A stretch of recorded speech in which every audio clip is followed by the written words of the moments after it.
হল the tiger king গল্পের বিস্তারিত সারাংশ।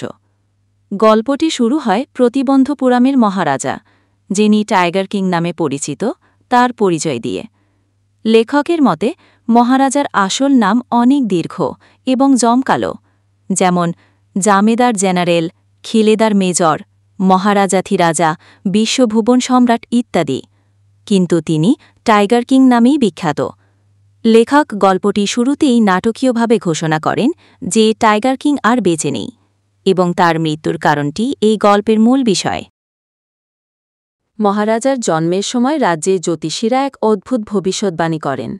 তারা বলেন যে শিশুটি বড় হয়ে যোদ্ধাদের যোদ্ধা, বীরদের বীর এবং চ্যাম্পিয়নদের চ্যাম্পিয়ন হবে, কিন্তু একদিন তাকে মরতেই হবে।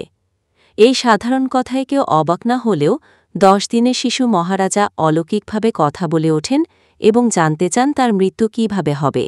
প্রধান জ্যোতিষী অবাক হয়ে উত্তর দেন যে রাজকুমারের জন্ম হয়েছে বৃষ রাশিতে, এবং বৃষ এবং বাঘ পরস্পরের শত্রু, তাই তার মৃত্যু হবে একটি বাঘের দ্বারা। এই কথা শুনে শিশু রাজকুমার ভয় পাওয়ার বদলে গর্জন করে ওঠেন এবং বলেন, বাঘেরা সাবধান। এই ঘটনার পর থেকেই তিনি টাইগার কিং নামে পরিচিতি লাভ করেন। শোনাচ্ছি। রাজকুমার যখন বড় হয়ে সিংহাসনে বসেন, তখন তার কানে এই ভবিষ্যদ্বাণী পৌঁছায়। তিনি সিদ্ধান্ত নেন যে নিয়তিকে ভুল প্রমাণ করার জন্য তিনি 100টি বাঘ হত্যা করবেন। তিনি রাজ্যে ঘোষণা করে দেন যে তিনি ছাড়া আর কেউ বাঘ শিকার করতে পারবে না। যদি কেউ বাঘের দিকে একটি পাথরও ছোড়ে, তবে তার সমস্ত সম্পত্তি বাজেয়াপ্ত করা হবে। মহারাজা প্রতিজ্ঞা করেন যে 100টি বাঘ হত্যা না করা পর্যন্ত তিনি রাজ্যের অন্য। মহারাজা তার বাঘ শিকার অভিযান শুরু করেন এবং খুব শীঘ্রই প্রথম বাঘটি হত্যা করেন। তিনি মৃত বাঘটিকে জ্যোতিষীর কাছে নিয়ে গিয়ে তার ভবিষ্যদ্বাণী নিয়ে ব্যঙ্গ করেন। জ্যোতিষী বলেন, মহারাজ, আপনি হয়তো 99টি বাঘ মারতে পারেন, কিন্তু আপনাকে 100তম বাঘটির থেকে খুব সাবধানে থাকতে হবে।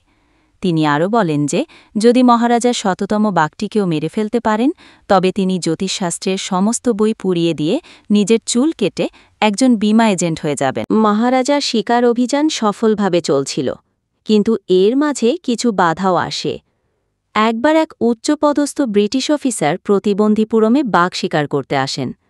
মহারাজা তাকে অনুমতি দিতে অস্বীকার করেন, কারণ তিনি নিজের লক্ষ্য পূরণে দৃঢ়প্রতিজ্ঞ ছিলেন। এতে তার রাজ্য হারানোর আশঙ্কা দেখা দেয়। পরিস্থিতি সামাল দেওয়ার জন্য মহারাজা প্রায় 3 লক্ষ টাকা মূল্যের 50টি হীরের আংটি ওই ব্রিটিশ অফিসারের স্ত্রীর কাছে উপহার হিসেবে পাঠান। তিনি ভেবেছিলেন অফিসার পত্নী হয়তো 1-2টি আংটি রেখে বাকিগুলো ফেরত দেবেন, কিন্তু তিনি সবগুলোই রেখে দেন। মহারাজা 3 লক্ষ টাকা হারালেও তার রাজ্য বাঁচাতে সক্ষম হন। কিছুদিন পর আরেকটি সমস্যা দেখা দেয়। মহারাজার রাজ্যে বাঘের সংখ্যা শেষ হয়ে যায়।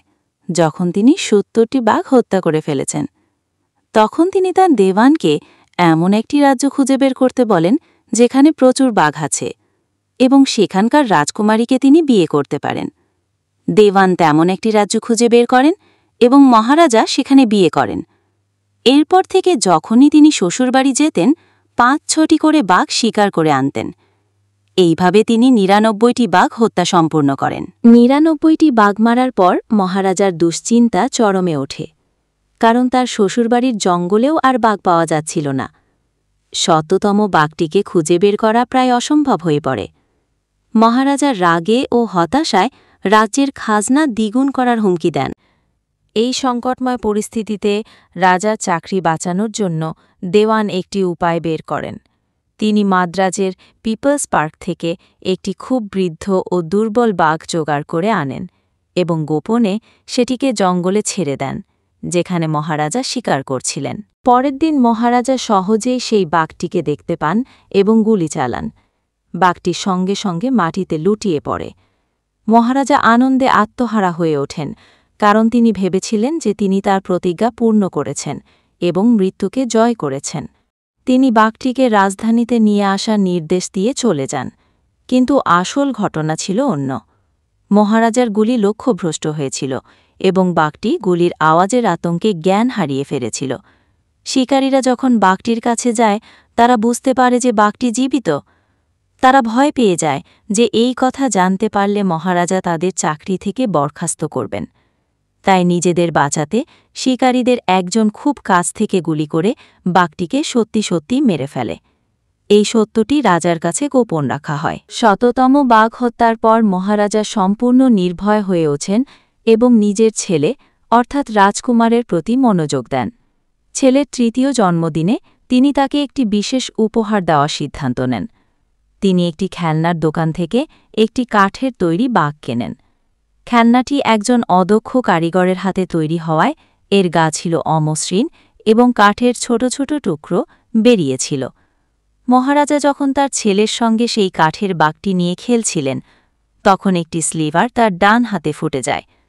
তিনি সেটিকে অবহেলা করে বের করে দেন, কিন্তু পরের দিনই সেই ক্ষতস্থানে সংক্রমণ ছড়িয়ে পড়ে এবং 4 দিনের মধ্যে তা সারা হাতে ছড়িয়ে একটি মারাত্মক ঘায়ের সৃষ্টি করে। মাদ্রাজ থেকে 3 জন বিখ্যাত সার্জনকে নিয়ে আসা হয়। তারা অস্ত্রোপচারের সিদ্ধান্ত নেন। অস্ত্রোপচার শেষে তারা বেরিয়ে এসে ঘোষণা করেন, অপারেশন সফল হয়েছে, মহারাজা মারা গেছেন।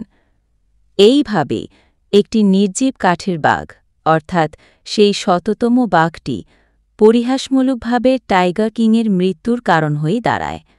জ্যোতিষীর ভবিষ্যদ্বাণী অদ্ভুতভাবে সত্যি প্রমাণিত হয় এবং নিয়তির কাছে রাজার অহংকার পরাজিত হয়।